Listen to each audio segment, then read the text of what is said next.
Andrew Enns is the Vice President of Leger Polling. He knows what's going on in your mind, and he'll tell you in just a second after I say, we need some money, so please make a donation so we can keep on the air.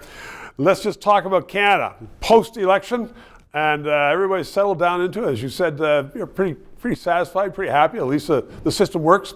But we still have that guy in the Oval Office in the White House. Yes, we do. It's not the big bogeyman that Canadian politicians portray him to be during the election, but we aren't kissing cousins anymore either.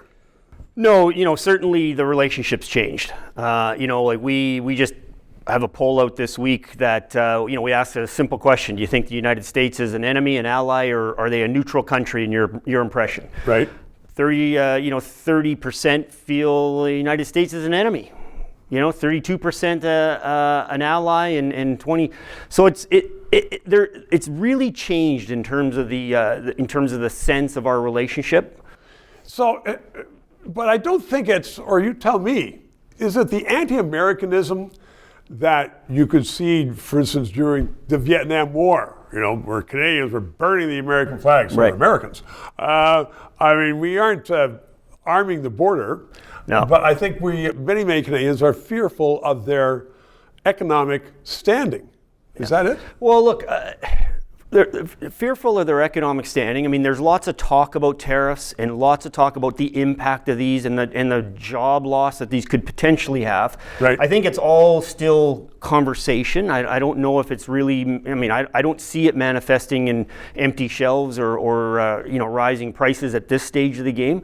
But what's really caught their attention was sort of the disparaging remarks about the country's integrity. The 51st state stuff. The first time, I think that's Trump. He's on Twitter or X, whatever you call it. But he kept at it, added Greenland to the mix, changed the name of Gulf of Mexico.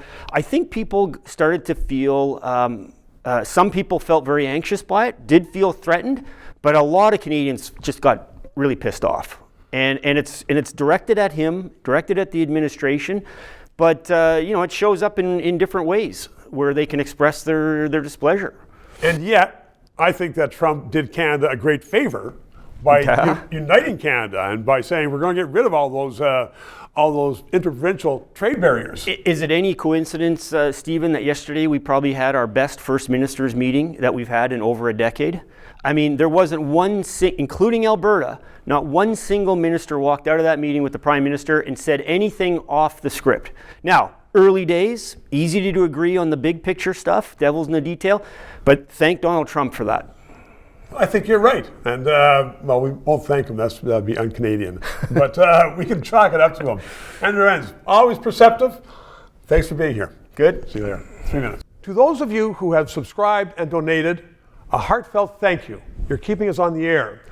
If you're watching and you haven't, please try to do so, because 4 years ago, we started this show because there needed to be independent analysis. Now more than ever, with the Online Harms Act. Once that gets into law, it's been passed once by the House, there are going to be hundreds of bureaucrats censoring the news in Canada, censoring this show. We need to keep it on the air. Thanks for your support.